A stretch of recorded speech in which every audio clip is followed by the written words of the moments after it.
Good morning, everyone. Happy Monday. I have a few, good afternoon. Thanks, Matt. Doesn't it feel like morning? Maybe it's just Monday. No, okay. It feels like it should be about 5 o'clock. Okay. I stand corrected. Thank you for the correction. So a few things at the top.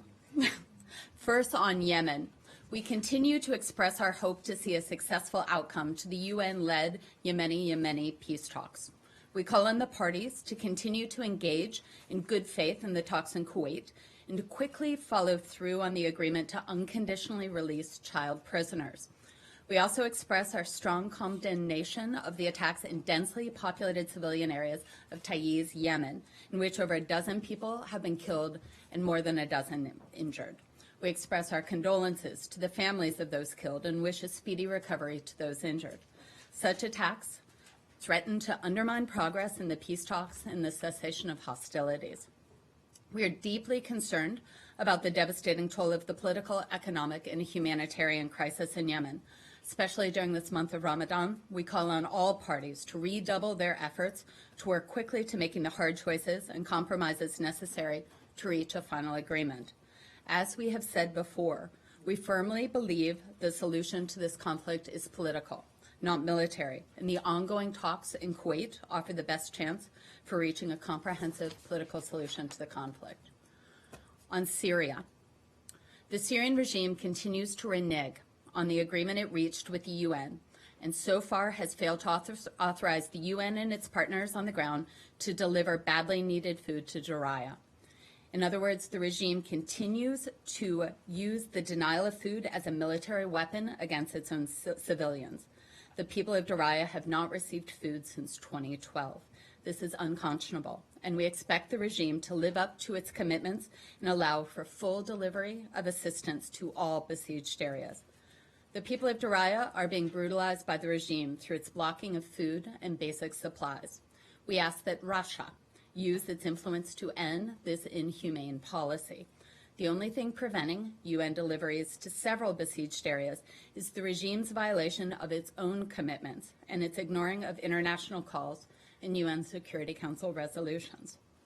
In fact, the regime is stringing along the UN and international community by habitually reneging on promised deliveries. When there are deliveries, the regime often removes needed supplies from convoys before allowing them to proceed. This is inhumane and unacceptable. We're also deeply concerned about the escalating fighting in Aleppo and its impact on the cessation of hostilities. This includes the Nusra Front offensive in southern Aleppo and the regime's offensive in northeast Aleppo. Southern Aleppo province, as per the terms of reference for the cessation of hostilities, the regime does have the right to respond against Nusra in areas under its control. However, in the north, the regime's air offensive this weekend against participants to the cessation caused the collapse of a vital overpass, threatening closure of a key means of getting humanitarian supplies to Syrians in desperate need. We call on all those who are party to the cessation of hostilities to reaffirm their commitment to the cessations, particularly as many Syrians are now observing Ramadan. Matt. Right.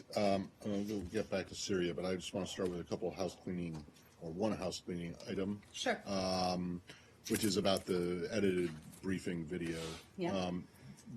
So last week we were told that you guys intended to respond to Congressman Chaffetz, and have you turned over the documentation that he has asked for? Does such documentation exist? So we have received the letter. We're working on a response.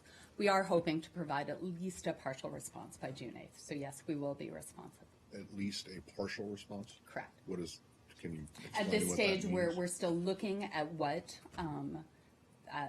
the letter requested. Right. He has asked for documents, though. I'm wondering, are you aware that there are documents out there that are related? So yeah, we are looking at creating at least a partial. We're going to be as responsive as we certainly possibly can. There are documents. We believe that we can be partially responsive.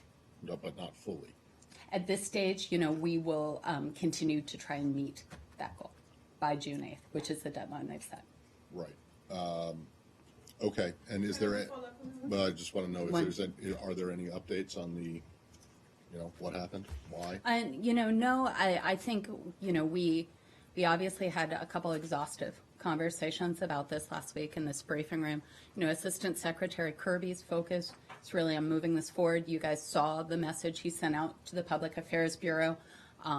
You know, we are very focused in ensuring this does not happen again, and the procedures are in place. But there is no new information that has been At this stage, uncovered I am since not aware of last new week. information. All right. A follow-up on that is that they've asked for the secretary to appear before the oversight committee. Have you received that request? Yes, we have received this request. We will discuss it with the committee as we do with any request to testify. So is there a chance that the secretary will agree to this? You know, or we just received it. I just don't have any other details. Did you receive it today? We did. Okay. Thank you. Syria? We can. Are we good on Syria? Syria. Thanks. Great. Why don't we go here and then we'll move around. I wanted Sayed? to ask you, how do you determine the scope and of the tragedy that is going on in Daraya? I mean, how you independently measure or gauge the kind of whether there is a starvation or famine or the kind of siege and its effect on the public that is besieged? How do you do it independently? So what we're doing is we look at a range of sources. We look at individuals on the ground. We talk to our partners in the ISSG. We speak to the UN. You know, this is something obviously we're very focused on. I think as broadly the international community is. You know, this is a tragedy that we're seeing. But this is not something that you can, on your own, say, this is it. Are This you is the one asking if we have the people picture. in the ground Right, in right. Daraya? No, we don't. Whether by other means, not necessarily people, but that the United States is doing or gauging on its own, as it probably would do. No, I think the in other international places. community is looking at this. Okay, and I just also wanted to ask you, you said that the regime continues to, that the regime has a right to defend itself. Yeah. Okay, now, but then you with the caveat that they have to, spare whatever groups that may be intermingled with Yep. al-Nusra. We've been very How would they clear do on that? that. I mean, and this is an issue Yeah, that is and I really know we've nagging. spoken how about do we, this. Yeah, we have, but you keep saying the same thing. But there's always that caveat. So in essence, they don't really have the right to defend themselves. So we have called on the Assad regime to carefully distinguish between terrorists and parties to the cessation of hostilities, Russia as well. You know, we all agree that ISIL, the Nusra Front, and other UN-designated terrorist groups pose a real threat to regional and international security in Syria. But the regime and Russia cannot use the claimed presence of Nusra to undertake offensive activities against other groups. Let me finish, please. You know, we've been clear about this. We'd also, point out the regime continues to strike civilians. You know, this only drives more support to the terrorists that they purport to fight. So I understand this. You know, we've talked about this. We've talked about the need for groups to disengage, but we also call on those parties to also understand that this is a situation. And the last one from me, there are Sure. reports that the Kurdish forces that you support are actually cooperating with the Syrian army to root out, elements of ISIS and Nusra and others. Are you aware of these reports? Are they true?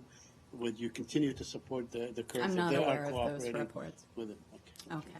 Dave? How can Just before we came in here, Foreign Minister Lavrov said he was aware of these requests to continue to distinguish between the HNC and the and Jabhat al-Nusra, but he rejected them. He said you've had enough time to get the so-called moderates away from the terrorists, and he said that the Russian Air Force would now be actively and directly supporting the Syrian army offensive around Aleppo. Okay, so we've seen that, and again, we would reiterate that Russia and the Assad regime need to distinguish between the terrorists and parties to the cessation of hostilities. We've said this all along. He says that you haven't succeeded in persuading the rebels to distinguish themselves or to space themselves appropriately. And he says he's briefed Kerry on this and that Kerry's aware of You know, we have had those conversations. We would just reiterate our point. Well, his argument is that this has been, it is now June. For months now, since February, you guys have been making this case to them, to the moderate, the opposition that you support, and they don't seem to have taken the message to heart or at least done anything about it. So his argument is that it's taking too much time, and they've had more than enough time already to do this. You know, we continue to have conversations Well, I with know those you- groups on the but ground. We've spoken about Do you this. think that they should? Do you think he has a point? We think that, frankly, the situation, as we've said before in here, that the situation writ large in Syria has gone on too long. But Yeah. Russia has an obligation. The Syrian regime has an obligation. You know, we have spoken out against them hitting civilians, against hitting parties to the cessation. You said also that the Syrian government is not stringing along the UN and Yes. not living up to its promises. Did the Syrian government actually make a promise to the UN that aid would get to Daraya? So in the May 17th ISSG statement, there was a commitment. It's my understanding. Remind me who represented Syria at So, that ISSG meeting? so the Russians agreed to this. Yeah, did the Syrian government actually go to the UN and say yes, okay? Or So did they this not? is an ongoing conversation the Russians are having with the Syrians Yeah, on this. but the Syrian government hasn't made any promises to this effect, have they? I think, you know, the idea that government, however, you know, however punitive they are to their own people, you know, it needs to make a commitment to allow aid deliveries. Look, I'm find not it- trying to Yeah. defend the government. I'm just trying to figure out where it is that they made a promise to the UN to allow these deliveries, because I'm, Yeah, this if was this is in- the ISSG statement, Yeah. the Syrians aren't there. It's our understanding that that commitment was made by the Syrians. Yeah, How can the U.S. accuse Russia or anyone else of hitting legitimate Syrian opposition when the U.S. itself can separate them from terrorists, particularly in and around Aleppo? okay, so I think we've actually talked about this. We've talked about the need that we've actually spoken to the grapes on the ground, but we also call on the Russians and the Syrian regime to make that distinction as well. Can you give us some specific results of Washington's efforts to separate rebels in Syria from terrorists? I would say that those are ongoing conversations, and we would also ask, you know, as I've said, for the Syrian regime and the Russians to also continue to do that. For weeks now. I'm sorry. Michelle? I have a few more. For weeks now, we've been hearing just that the U.S. is working on it, that it's a challenge to, you know, get rebel groups in Syria to separate themselves from terrorists. What we don't hear is what the result of those efforts is. But we are seeing reports of their joint attacks. This weekend, al-Nusra and al-Sham have together attacked a Kurdish neighborhood in Aleppo. Over 40 people died. Does the U.S. still insist that because those groups are intermingled, they shouldn't be targeted? Our view is that the UN identified terrorist groups are not parties to the cessation of hostilities. We've spoken about that. We've also spoken extensively about the needs for those groups on the ground to separate themselves, to distinguish themselves. The responsibility, though, also lies with the Russians as well as the Syrian regime to not target parties to the cessation of hostilities. We're going to move on. Michelle? Are you aware of the Michelle, offensive? you know what? Efforts We're going to has move made. on. Are Michelle? you aware of the offensive that the Syrian regime is leading towards Al-Raqqa? Yes.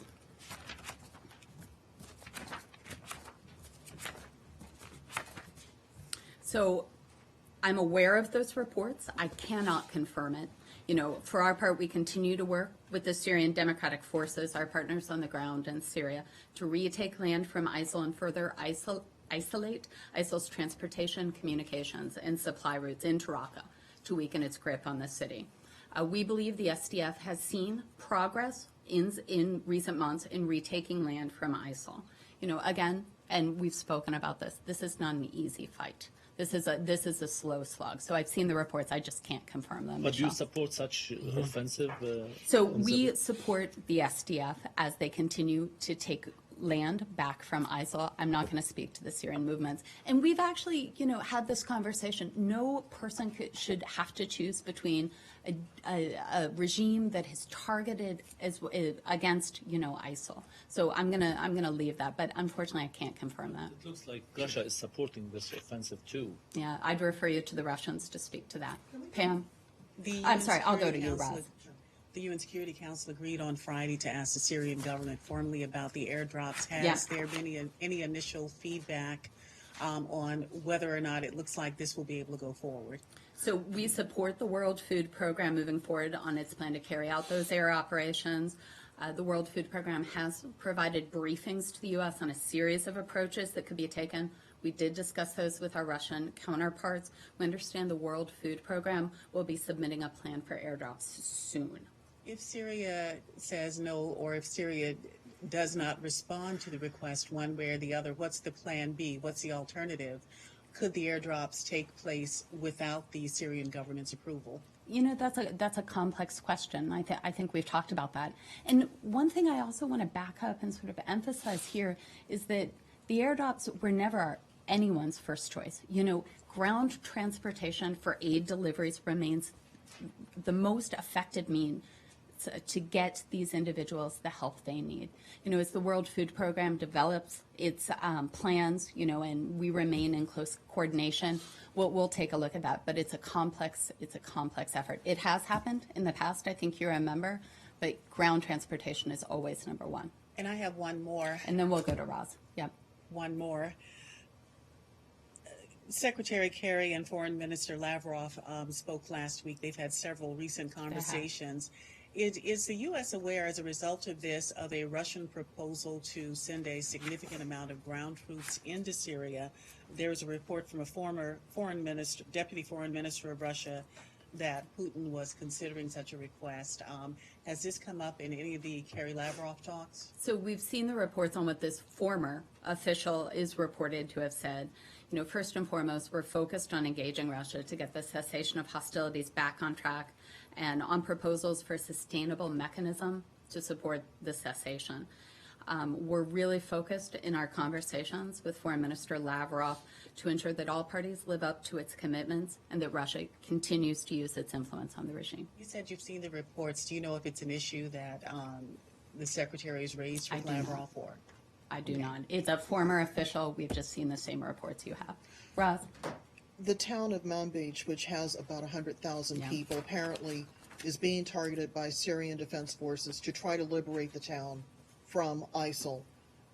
The UN's Office for the Coordination of Humanitarian Affairs says that that might be all well and good, except that these people are in an impossible location.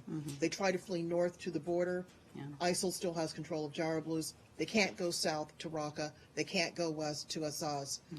And they are very worried that not just the citizens of Manbij, but another 100,000 people in that area could end up being not just displaced, but without food, without medicine, and could possibly be caught in the middle of an all-out slaughter.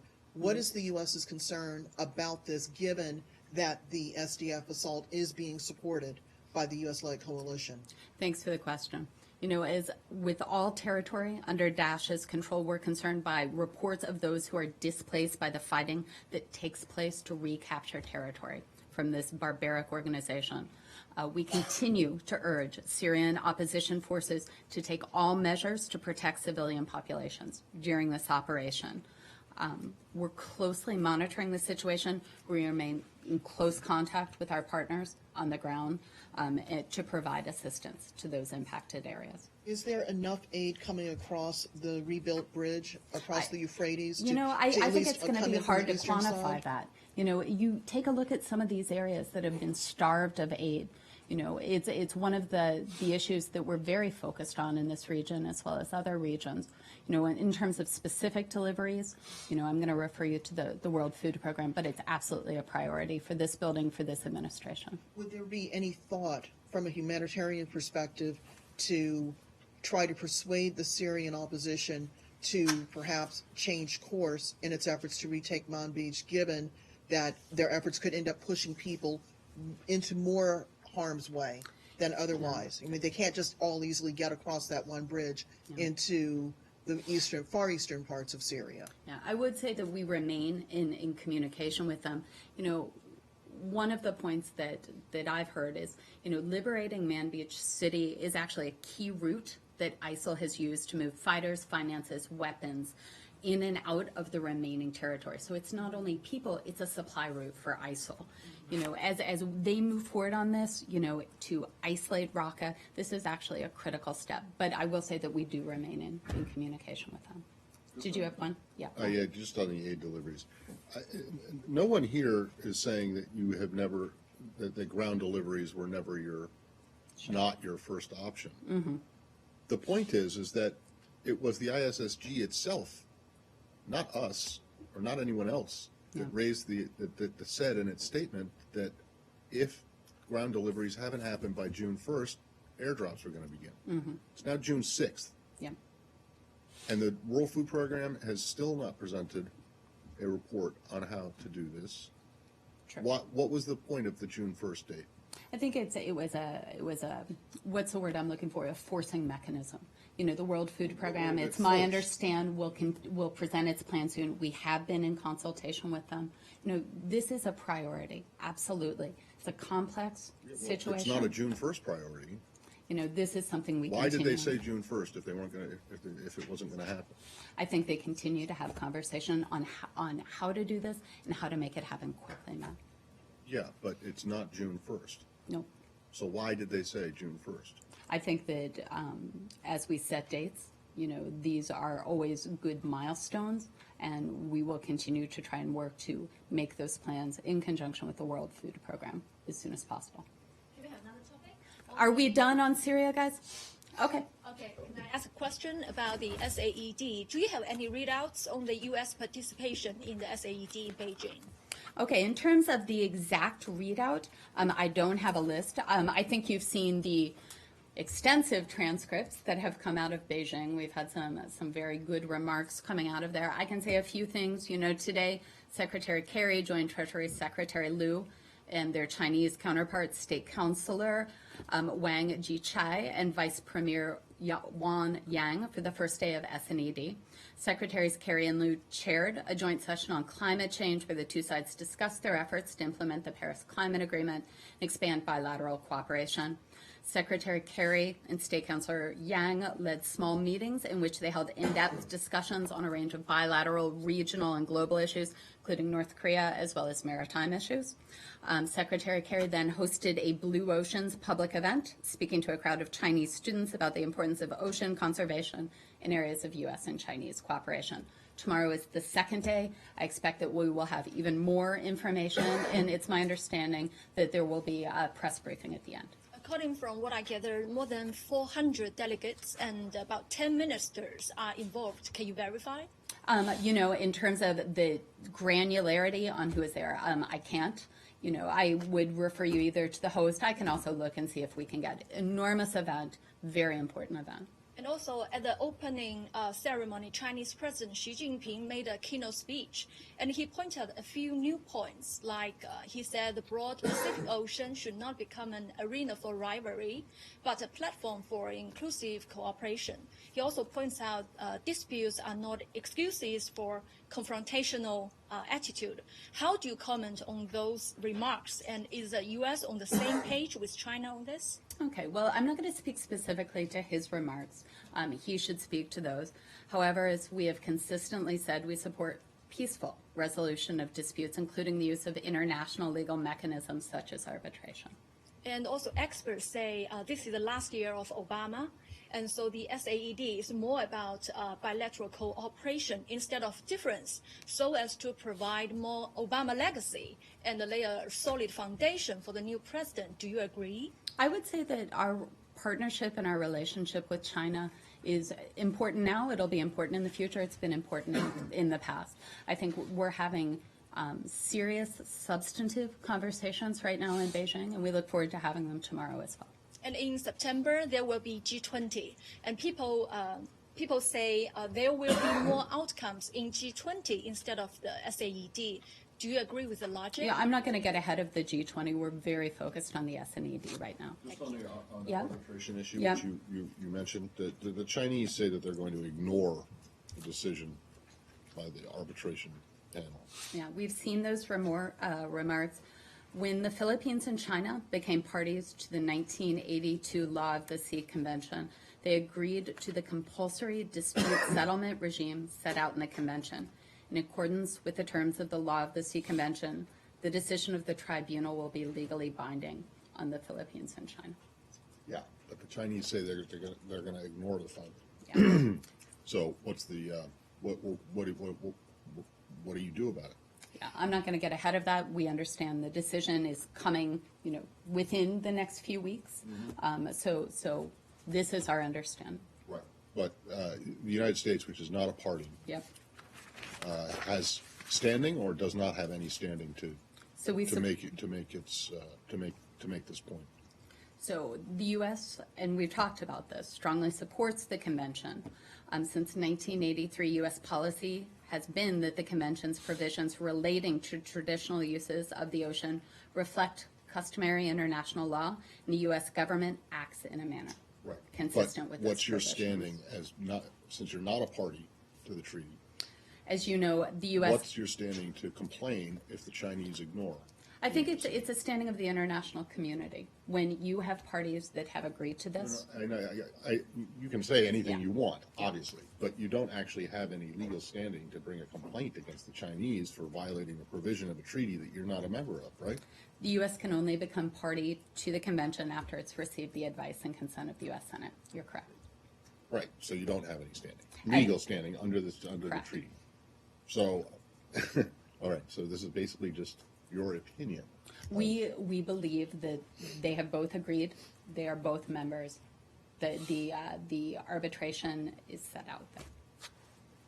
Topic about Okinawans. Yeah. Anti-FEMA relocation plan assembly members win majority in Okinawa election on Sunday. So that result of the elections shows Okinawa people willing to oppose to or construction new base in Henagos. So I would like to have a state's comment, and also will U.S. government reconsider that the current plan,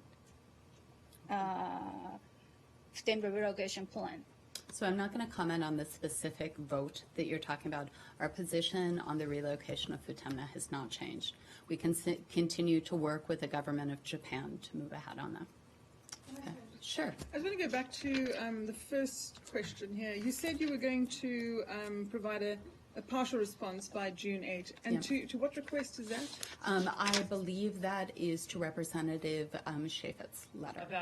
About what? He was asking for information. He's also asking for Secretary Kerry to testify. So you're going to give him a response by the 8th about whether he's going to testify The or not? information. The information. but- We continue to work with the committee on the Secretary's availability, as we do with the committee on all requests. Have you agreed to testify and you're just looking for a date, or? At this stage, we've just received the letter. We'll work with the Okay, committee and then on that. also, Secretary Kerry said that he was he wanted to get to the bottom of who was responsible and why they did that. Has he asked the Inspector General to do an audit, or what? So I've seen, Secretary Kerry obviously was very seized with this issue, spoke out very strongly about it.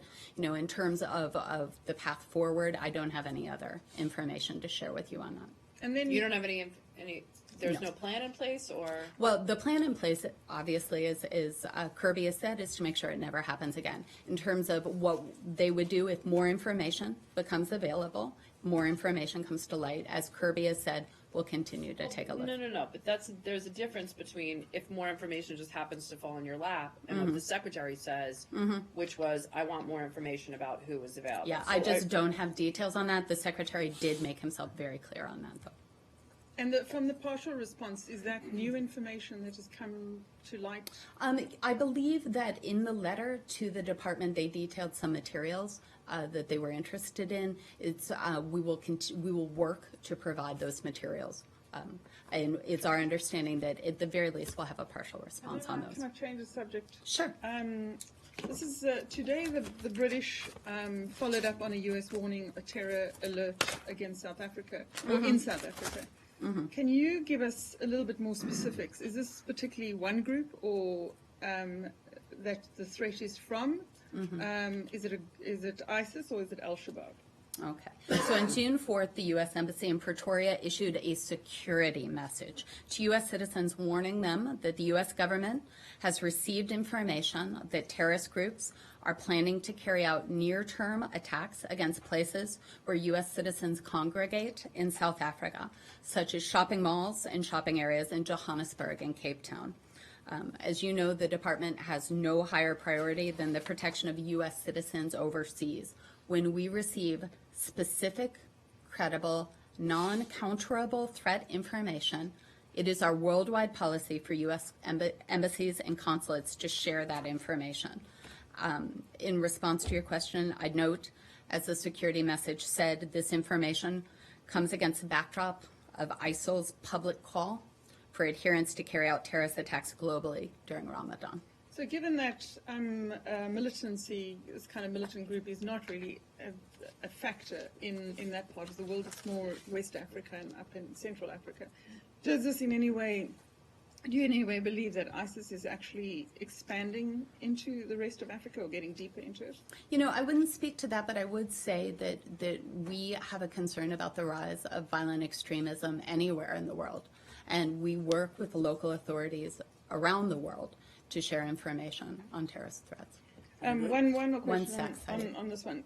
Given that the British also now put out, was there some kind of sharing? Is this the same threat that you both see? I'd let the Brits speak to their you threats. can't I see couldn't speak to that. Can I go to Saeed? Iraq? Of course. Yes, there's, I'm sorry. Saeed, do you mind? please.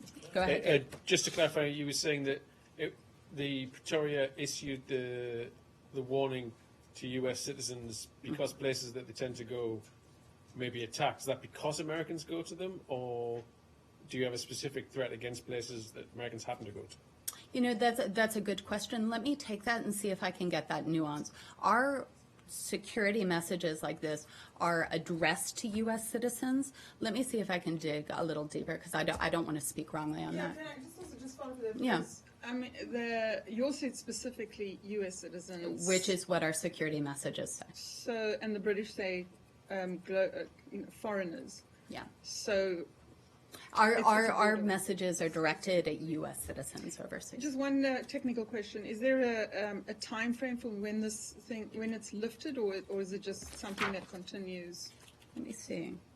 So there is no time frame on the message I'm looking at. You can also find it on the U.S. Embassy's website in Pretoria. I wanted to Saeed? go to Iraq. Of course. I wanted to ask you if you could share with us or shed some light on the very confusing situation in Fallujah, or the American role in the advance towards the city. First of all, if you have any information that you could share with us. So I'm And I not have going a to get couple of into sort of questions. operational Right. details. I believe Mark spoke to some of this Right. on Friday. You know, we continue to support the Iraqi security forces with precision airstrikes, tactical intelligence, military advice, equipment. You know, the fight to liberate Fallujah from Daesh continues. We believe they are making progress, though it's a hard slog. Yeah, but there's also a great deal of fear by the communities in the area, from the Shia militias, the mobilization committees, and so on. Are you having any conversations with the Iraqi government, or maybe directly even with the militias themselves, on to alleviate these fears, or to have some sort of a contingency plan to ensure that some excessive use of force, let's say, against the population is not carried out? Well, I'd point you actually, in fact, to Prime Minister Abadi's comments himself. He was in Fallujah this weekend. He spoke to this. He's spoken about the need to protect civilians and their property. We continue to have those conversations. Yes. And lastly, my question is, despite so many years of training of the Iraqi army, it seems that the battle for Mosul has been put back, and they say that the Iraqi army is still equipped with some Soviet-era military equipment and so on. I mean, this is after, 13 years of training and equipping and so on. Could you explain this to that? Well, I wouldn't speak to specific equipment, but I would say we continue to support the ISF as they continue. We believe they've made extraordinary gains, and extraordinary progress, even, in the last 3 years. So actually, Ambassador Jones spoke to this earlier, too, and commended them for the work that they're doing. Sir. Sorry, going back to Okinawa. Yep. I mean, given the results of the election, and especially the response of the drunk driving incident over the weekend, I mean, there's no concern that there's going to be increased pressure against the FRF plan? Well, I'm glad you brought up that incident, because I would like to say we deeply regret that incident. We are concerned about the accident victims. We wish them a full and fast recovery, and our heartfelt sympathies go out to them and their families. The U.S. military is cooperating fully in that investigation. In terms of our position on FITEMNA, though, again, it hasn't changed. We remain in partnership with the government of Japan as we move that forward. What type of actions, I mean, are you thinking of to sort of combat this renewed pressure against the Futama replacement You facility. know, this is an ongoing conversation that we are having with the government of Japan. I think the military took some immediate steps this weekend. I'd refer you to them to speak to. Okay. Hi. Sure. Why that kind of incident that occurred by U.S. service member is continuing in Okinawa? Why in U.S. service personnel break the commander order? So because many Okinawa residents people have a doubt that why U.S. military personnel violate the commander order. Usually. So I can't speak to the actions of individual U.S. forces overseas. But I will say I believe the Defense Department has spoken about this. We are taking this extremely seriously. You know, they can speak about additional steps they've taken actually even over this weekend on that, but I'd refer you to them. Okay. Hi, Michael. Hi. The U.S. Embassy in Tegucigalpa, Honduras, last Friday issued a pretty strongly worded statement against the murder of a prominent LGBT rights advocate. Do you have anything to add to that? And then on top of that, can you provide a little bit more information about some of the assistance that the U.S. has provided to the Honduran officials to investigate this murder? Okay, well, we have actually, in fact, already offered our assistance to the Honduran authorities, bringing justice in this case. And I'm glad you brought this up. We condemn in the strongest possible terms the apparent murder of Rene Martinez. He was a leader in the LGBTI community in San Pedro, a rising political figure in Honduras. We do offer the condolences to his friends, his family, and his colleagues. In terms of the assistance that we have offered to the government of Honduras, I don't have that granularity. I don't have those details, but we did proactively offer One that. follow-up to that. This is the latest in a long series of murders of prominent activists, whether they're LGBT folks or otherwise. Do you have confidence that the Honduran government can effectively investigate and prosecute those folks who are not only responsible for Rene's murder, but the other human rights advocates who've been murdered in recent months? As well as the environmental activists that we've actually spoken about before. You know, in each of these cases, we continue to stay in close contact with the Honduran government on it. In the previous case, we publicly and privately called for the prompt, thorough investigation. We have offered resources on this.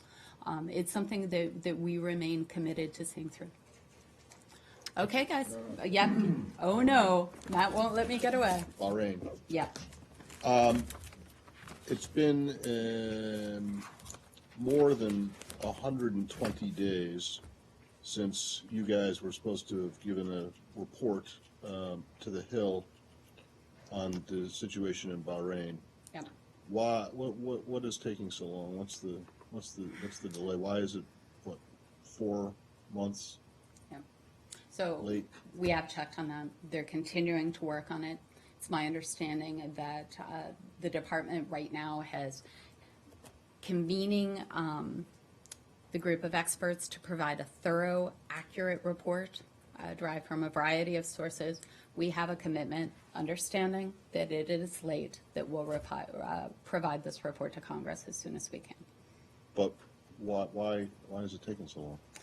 I believe it's a process issue. We are late. We recognize we've missed the deadline. Why did you agree to give it to them 123 or 4 days or whatever it is I can't ago? speak to that. And this is the same thing as the ISSG in June 1st. I was wondering when you'd make that link. Well, I mean, I just what is the point of setting out dates or agreeing to deadlines if you're just going to miss them? I think our plan is that we will strive to meet those deadlines. Well, is there a good reason for an explanation for You why know, this is 4 I months late? think on this particular report, which is the Committee of Inquiry on Bahrain, is they're very focused, making sure it's thorough, it's accurate, it's complete. There's a number of sources they're pulling from, and I'm told that they have every commitment to get it to Congress soon. Do you know if people have reached out to those who are expecting it on the Hill and explained to them? I can check on that. And do you know when might we see I can't the speak light of day? to when it will be. I'm told soon, and I'm not told what soon means. Soon. Soon. So this summer, this year? We have a commitment to get it to Congress as soon as we can. I know, we had a commitment to get it to Congress 100 and whatever days ago. Thanks. Are you going to get to this section of Congress? We have a commitment to get it to Congress as soon as we can. Last one. Thank you. I just want to go back to my question about Okay, I think we've US answered. efforts. If you have But- another but question. I didn't hear an answer. Or maybe there is no answer. You tell me about U.S. efforts to separate rebels from terrorists in Syria. We Can you give continue? us? Can Let you me- speak to any results of those efforts? Any I results? think we continue to have conversations. This is a complex battlefield situation. This is a situation where you have a lot of movement, a lot of people. We continue to have conversations with people on the ground, and we also continue to have conversations with the Russians and the Syrian regime on their respect for the cessation of those conversations, did Ahrar al-Sham specifically tell Washington, we're done hanging out with al-Nusra, for example? We continue to have those conversations. Do you have any, or are we good? Thanks, guys.